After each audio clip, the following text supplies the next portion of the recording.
My background is military. I was in the military for 6 years, and during that time, one of the places I deployed to in the Navy was off the coast of Somalia, where overfishing and ocean destruction has led to an incredibly desperate and heartbreaking situation. I did see it up close and personal, and since then I've been very passionate about doing what I can to implement solutions to this pressing issue. So I never intended to do this kind of work. I studied biomedical engineering. I was building control interfaces for robotic prosthetics. And then I went to El Salvador and I met a little kid who was this tall and 5 years old. And that really impressed upon me the fact that there were far bigger problems that had much simpler solutions out there to be solved.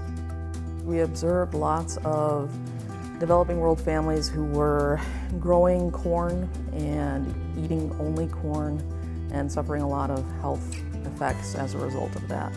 So I feel our main goal here is to give people a tool that they can use to create more complete nutrition for themselves and their families. The Oasis is an ultra-low-cost aquaponics system. Aquaponics is a way to grow fish and vegetables in a recirculating closed system.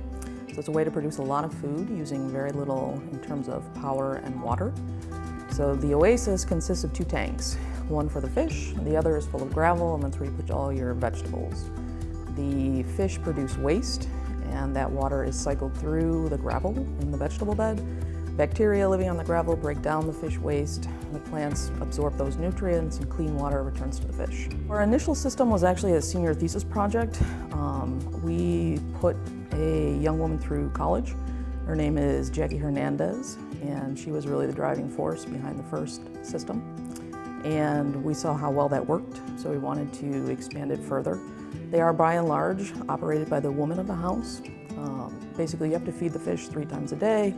It's right there next to the house, so it's ideally located for the woman to be the caretaker. And then as a result, she also has control over most of what happens to the produce. So we've seen most people simply eating all of it, but we have had some operators who are selling a portion of the produce as well.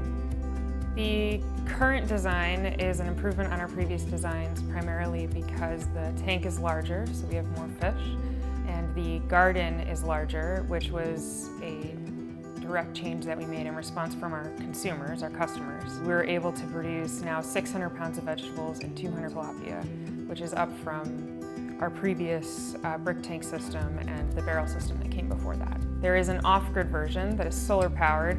It's slightly more expensive, but it can operate off the grid and can operate in all types of weather and can sometimes be used to supplement power to the house as well.